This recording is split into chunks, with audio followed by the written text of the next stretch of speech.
Hello viewers, thank you for joining me. December is officially underway, and due to preparing for final exams and working in retail around the holidays, I have to admit that my time is stretched pretty thin. And unfortunately, when life gets busy, it's my time spent watching and analyzing anime that tends to get cut out of my day. But I wanted to make at least one more review before the year's over, so I figured it's about time I review a standalone movie. Paprika centers around the work of a psychiatric research facility.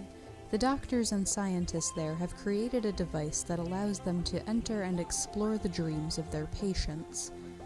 There's a lot of emphasis on the subconscious here, and the professionals love to stress that even with all their advanced technology, they may never fully understand everything there is to know about dreams. Dreams are a world of limitless possibility, which is why it's so alarming when one of their machines is stolen. The DC Mini wasn't exactly complete yet. It hadn't been programmed with restrictions yet, so anyone could access anything. And pretty soon, the thief starts implanting dreams into the people working at the center.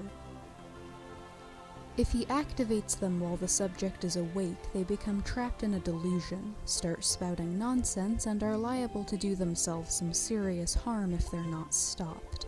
So the story becomes a journey to find the thief. I haven't really mentioned any characters yet, and that's because I wouldn't say there's any one character Paprika centers around. Instead, we have a few main characters whose stories all kind of blend together.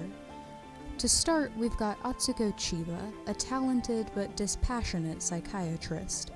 When she's in the dream world of the DC Mini, she takes on the persona of Paprika, a sassy, high-spirited young girl who helps her patients navigate their dreams. I found the existence of Paprika to be one of the most interesting aspects of the movie. Atsuko's alter ego seems to have a sentience apart from Atsuko herself, and she has the easiest time manipulating herself to fit into whatever dream she's examining. They never come right out and explain this, but I expect it comes from the divide between the original and the alter. Everyone else we see enters the dreams as themselves. Paprika only exists in the dream worlds, which actually makes a lot of sense given what we know about the cold, logical Dr. Chiba.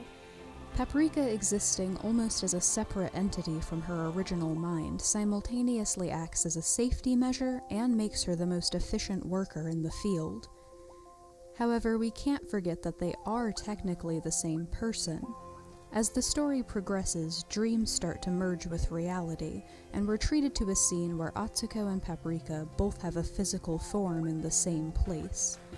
It's probably my favorite part of the movie, similar to my favorite scene in Shigofumi where the alternate personalities of Fumi and Mika get into a shouting match over whether they should both exist.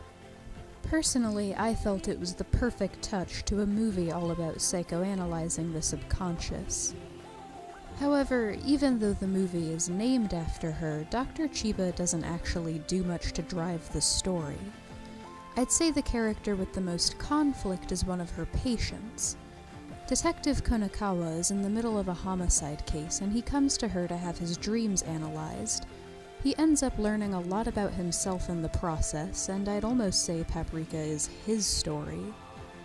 Except he doesn't actually have much to do with the central conflict, meaning the pursuit of the thief. Konakawa's story comes across feeling almost completely separate from everything else.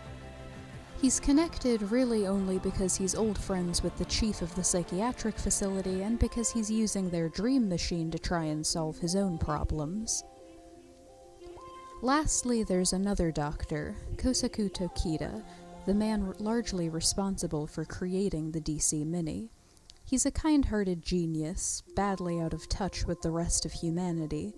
The situation becomes personal for him when his assistant disappears and becomes their first suspect. Like I said, all three stories kind of blend together, but I'm not sure I'd call any one of them the true protagonist of this movie. I won't spoil the mystery of the thief, but I do want to discuss the execution of the movie as a whole. basically meaning that I often didn't feel like it was executed as well as it could have been. I really liked the music, animation, and idea behind this story. I think the animation team did a great job of showing how crazy and limitless the dream sequences could be. They were equal parts whimsical and nightmarish, but sometimes, particularly in the beginning, they didn't blend very well with the rest of the story. Paprika throws one bright, colorful, wacky scene at us after another and breaks those scenes up with bland conversations about the science behind all the craziness and how their machines work. It was almost like the creators got so caught up in just how artistic the dream sequences were that the story tying those sequences together was kind of an afterthought. I won't reveal the final villain, but I will say that amidst all this complex psychological craziness that was the rest of the movie, his motivations felt a little too simple, unoriginal even. As a whole, I did really enjoy this movie. The ideas behind it were still interesting, even if they weren't pulled together in the best way. I'd recommend seeing it at least once for the artwork alone. Each scene is incredibly detailed, and it's got that eerie pull of being the last project the director finished before his death. Paprika may not make it onto a list of my personal favorites, but I'm not surprised it's been so well received by the anime community in general.